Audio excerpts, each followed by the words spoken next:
And how, out of this set of considerations, we ultimately decided that our best route, the most effective way to achieve this goal, would be to go through labor force surveys.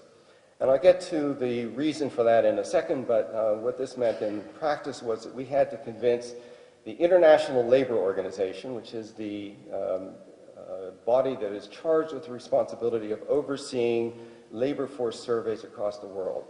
And so I had the unfortunate task of going to Geneva, and I think it was the fall of 2006. Brought along some colleagues from the United Nations Volunteers who have been very supportive of this whole process, I might note. And we had to sit in the office of the statistician in charge of the International Labor Organization and convince him that in this time of enormous changes in the labor force in the world and many, many different difficulties that they're having in coping with the emergence of the information industry and telecommunications changes, that the most important thing he should put on his agenda was the measurement of volunteering. I did my best, and I walked out of the office not sure whether we had made any headway, but in 3 months we received a memorandum of understanding, and basically we were invited by the International Labor Organization to take a try. They basically made a deal with us. They said every 5 years we convene all the labor statisticians in the world. The next meeting is coming up in November 2008. This was late 2006.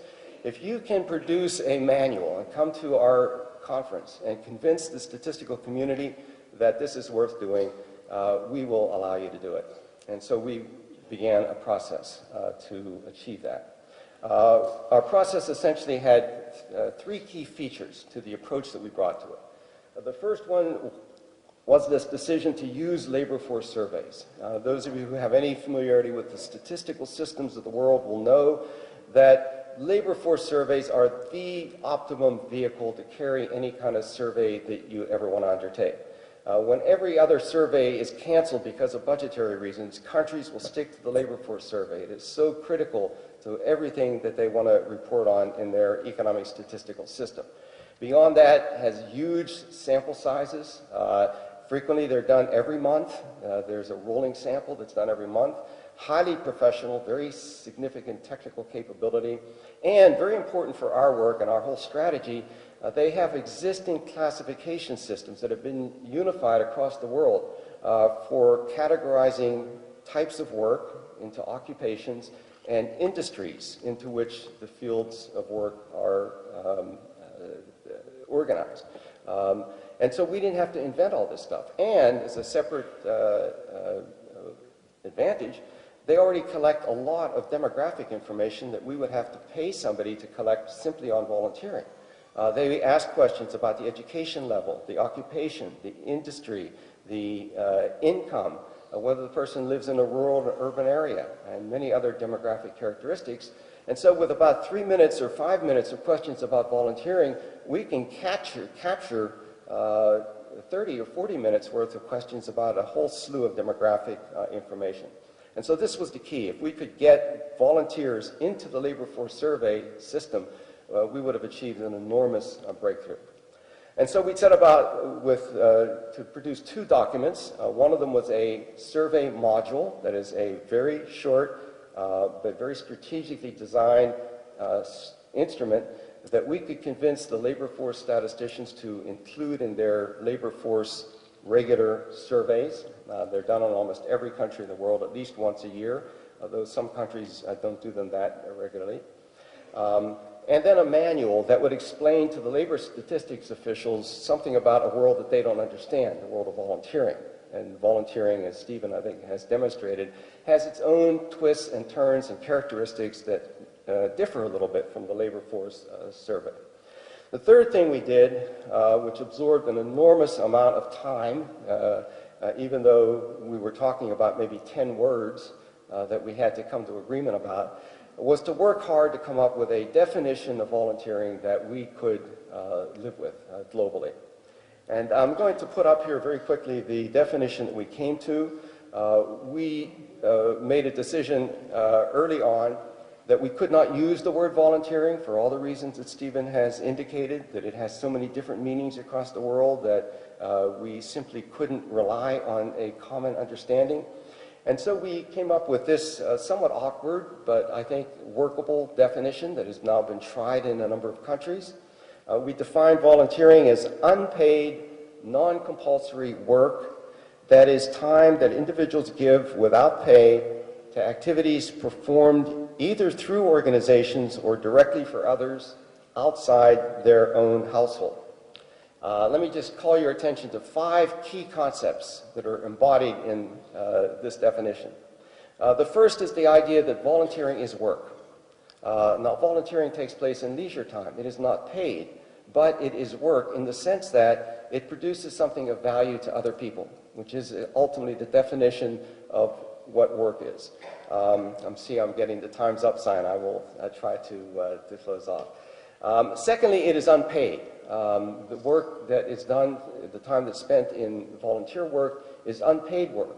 And in this manual, we spent a fair amount of time explaining what exactly we mean by unpaid, because there are various forms of compensation for volunteers. Volunteers can be given food, for example. They can sometimes be given various kinds of praise and even occasionally gifts.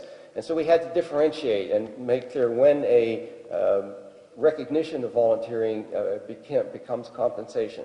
And that is all laid out in the manual. Thirdly, non-compulsory. It has to be an act of will, an act of freedom for people to be called volunteering. And so we had to think through, what does this mean, for example, about school requirements that you volunteer, or volunteering that's done as alternative service to military service? Is this volunteering? Again, the handbook and the manual treats each of these things, but it attempts to come up with a workable operational definition of what is non-compulsory, because this is a central concept. Fourth, we made a very tough decision that was really against some of the existing practice to broaden our concept to include not only volunteering through organizations, but also volunteering direct for individuals. We have gotten away, at the insistence of the ILO, from the idea of calling this informal volunteering, because that then gets it tied up with this whole notion of informal work, and that is something that the ILO felt was important. So we've begun to use the terms direct volunteering, for volunteering done directly for individuals, and indirect volunteering, which is done through organizations. But the key is that we broadened it, and most of the existing measurements, for example, the Government of Canada, which does very good work in measuring volunteering, they limit themselves to volunteering done through organizations, and all of you know that in many parts of the world, that's a very small part of all the volunteering, and we were determined that we would be broad enough to encompass the informal or indirect, the direct volunteering. And then finally, we had to differentiate volunteering done for family members from that done not for family members. This was a tough decision because the concept of family, as you can appreciate, is itself culturally determined. And we therefore made a decision, a tough compromise, to live with the definition that's used in labor force surveys, which uses the concept of the household and not the concept of the family to define the boundaries of what's prohibited in the definition. And so if you're doing volunteer work for somebody inside your household, that is somebody who lives with you in your own dwelling, that is not volunteering. But any volunteering done for people outside your household, who can be, of course, members of your family, however defined, that would be included as volunteering.